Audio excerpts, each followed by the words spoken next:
नक्की तुझ्या मनात काय आहे ग? म्हणजे मला पण सांग ना, म्हणजे मलाही कळेल. टार्गेट पक्क करते इथे. अन्नपूर्णा आणि कमळी यांची तर मी वाट लावणारच. वाट लावणार आहे म्हणजे? तू त्या दोघींना सुद्धा मारून टाकणार आहेस का? मारून टाकणं एवढी सोपी शिक्षा देणार नाहीये मी त्यांना. त्यांनी ह्या कामिनीचा अपमान केलेला आहे. कोण आहे कामिनी? नागिणीनी, नागिण. नागिणीच्या शब्दावर पाय दिलेला आहे त्यांनी. असा डंख काढेन आणि असा दंश करेन ना का तडफडत राहतील. तडफडून तडफडून मारणार आहे मी त्यांना. सहजासहजी नाही मारणार आहे. म्हणजे नक्की करणार काय आहेस तू?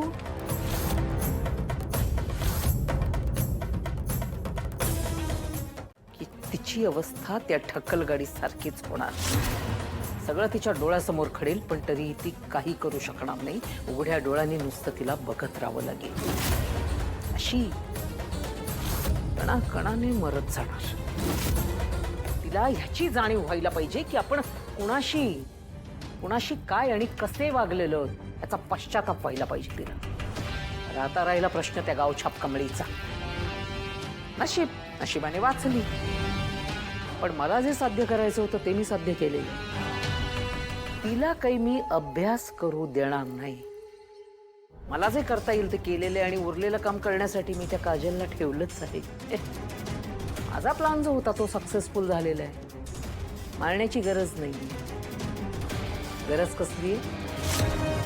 शिकून मोठं होण्याचं तिचं जे स्वप्न आहे ना, ते पायाखाली चिरडण्यामधला जो आनंद आहे ना, तो आवडेल.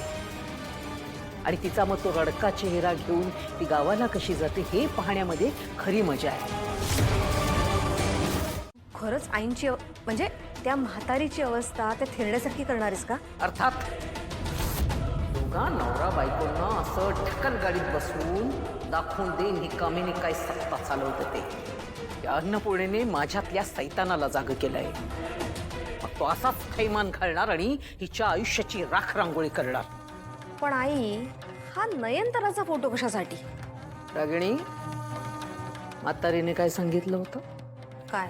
जर का नयनताराने तुम्हाला माफ केलं, म्हणजे आपल्याला माफ केलं आणि आपल्याबरोबर पुन्हा काम करायची तयारी दाखवली तर, आणि तरच आपली बँक खाती पुन्हा चालू होतील. कळलं? त्यामुळे आता पहिलं टार्गेट नयनतारा इनामदार. नयनतारा नावाच्या राक्षसाला आधी बाटलीत उतरवावं लागेल. पण आई, तू नयनताराला चांगलीच ओळखतेस. माफ काय, ती तुला समोर उभी पण करणार नाहीये. इम्पॉसिबल. आणि हीच अशक्य गोष्ट आपल्याला शक्य करून दाखवायची. कशी? आणि हे सगळं करण्यासाठी आपल्याला उद्याच्या उद्याच नयनताराच्या घरी जावं लागेल. त्यामुळे अकाउंट सुरू करायची असतील आणि हातात पैसा हवा असेल तर वाटेल त्या अपमानाला आपल्याला सामोरं जावं लागेल. वेळप्रसंगी मानहानी झाली तरी देखील ती भोगावी लागेल, पण आपल्याला ते करावं लागेल. Target number 1 Nayantara Inamdar. तिची किती काळजी आहे ना ते दिसत होतं बरं का. ती जेव्हा हॉस्पिटलमध्ये ऍडमिट होती तेव्हा तिच्यासाठी काय काय प्रयत्न केलेस हे दिसत होतं मला. कुणाला फोन केलीस, रक्तासाठी किती धावपळ केलीस, आपल्या मित्रांवर पण चिडलास रे. येतंय की माझ्या लक्षात किती काळजी आहे ती. तिचा नीट रात्री अभ्यास व्हावा म्हणून तिला नाईट लॅम्प गिफ्ट केलास. तिने जरा जरी हाक मारली ना तरी एखाद्या कोकरासारखा धावत जातोस तिला मदत करायसाठी. तुला दुसरं काही दिसत नाही तिच्या पुढं. तिचं नाव जरी काढलं ना की असं हरकून टुम होतोस तू. असे डोळे चमकायला लागतात, खालचत नुसतं असं धस्स करायला लागतं. मित्र एक सांगू, एखाद्यासाठी तोंडावर हसू येणं ही नॉर्मल गोष्ट आहे, पण एखाद्यासाठी डोळ्यात पाणी येणं म्हणजे काळजात घर करण्यासारखं आहे. आणि यालाच प्रेम असं म्हणतात. आता मला सांग,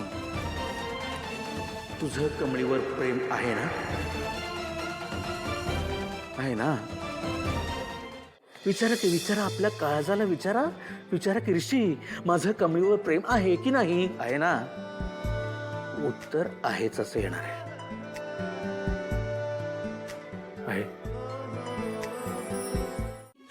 असं म्हणत नाहीये की जा लगेच प्रपोज कर, लग्न कर, चूल आणि मूल असं खेळत बसा, असं म्हणत नाहीये मी तुला.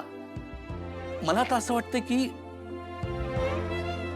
कमळीसारखी मुलगी अशी पटकन कोणावर विश्वास नाही ठेवणार, आणि तिनं तुझ्यावर विश्वास ठेवलाय याचाच अर्थ असा की तिलाही तू आवडतोस. आणि ती गावाकडनं आलेली मुलगी आहे रे, ती स्वतःहून प्रयत्न नाही करणार की नाही विचारणार. म्हणून तू एक प्रयत्न करणं फार गरजेचं आहे. तू विचार, ती हो म्हणते की नाही बघ, माझा विश्वास आहे. इकडे मॅडम बघ ना, अरे मॅडमना सुद्धा ती आवडते.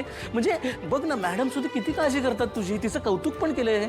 ती आजारी होती तेव्हा मॅडमनी स्वतःहून चौकशी केली की नाही? केली ना.